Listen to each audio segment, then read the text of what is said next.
ভোরবেলা ঢাকার রাজপথ ফাঁকা, বাতাসে থমথমে উত্তেজনা।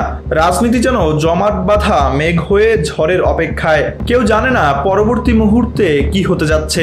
ছাত্র জনতার অভ্যুত্থানের পর বদলে গিয়েছে বাংলাদেশের রাজনীতি। শেখ হাসিনা নেই জনমনে আতঙ্ক। এক নতুন সরকার, এক নতুন সময়। আর এই বদলে যাওয়ার সময়ে বিএনপির সামনে একের পর এক পরীক্ষা।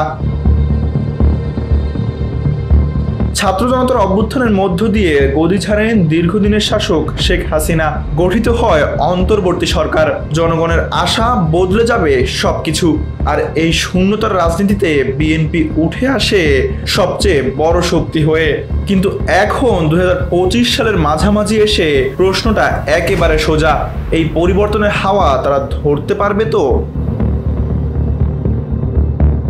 কারণ সামনে দাঁড়িয়ে আছে 5টি অদৃশ্য প্রাচীর। প্রতিটা যেন এক একটি ধূম্রজালের মতো। কোনটা আগে টপকাবে, কোনটা ফাঁদে ফেলবে তা বোঝা কঠিন। প্রথম বাধা জাতীয় না স্থানীয় নির্বাচন। যেখানে এক পক্ষ চাইছে জাতীয় নির্বাচন আগে, সেখানে সরকারের ইঙ্গিত স্থানীয় সরকার নির্বাচনকে সামনে আনার।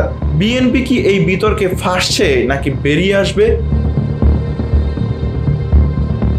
দ্বিতীয় চাপ অভ্যন্তরীণ কোন্দল।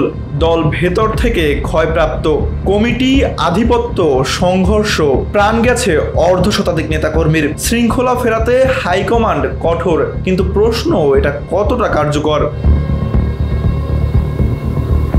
তৃতীয় টানাপোড়েন পিআর পদ্ধতির ছায়াযুদ্ধ। সংখ্যানুপাতিক প্রতিনিধিত্বে নির্বাচন। এক পক্ষ চায়, আরেক পক্ষ চায় না। ইসলামী দলগুলো চাইছে গণভোট, বিএনপির অবস্থান এর পুরো বিপরীতে। চতুর্থ অনিশ্চয়তা সংস্কার নিয়ে অনৈক্য। 11 দফা সংস্কারের ওপর চলছে আলোচনা, কিন্তু ঐকমত্যের জায়গা এখনো ঝুলে আছে। জুলাই সনদের আগে কি আদৌ মিটবে এই মতভেদ? পঞ্চম চ্যালেঞ্জ ইসলামী দলগুলোর সম্ভাব্য জোট। এক একটি ছোট দল এখন এক প্ল্যাটফর্মে। লক্ষ্য একক প্রার্থী আর সম্মিলিত চ্যালেঞ্জ। বিএনপি কি এই চাপ সামাল দিতে পারবে? এই 5টি পরীক্ষার প্রতিটি এক একটি বিপদ সংকেত। প্রতিটি ঘাত প্রতিঘাতই বদলে দিতে পারে রাজনীতির ছক।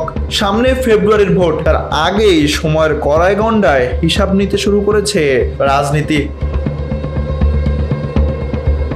প্রশ্ন থেকে যায়, এই কঠিন সময়, এই চাপের রাজনীতি, এই 5 বাঁক, বিএনপি কি পেরোতে পারবে সবটা, নাকি পথেই থমকে যাবে সব প্রত্যাশা? তানভীর আহমেদ, এনপিবি নিউজ।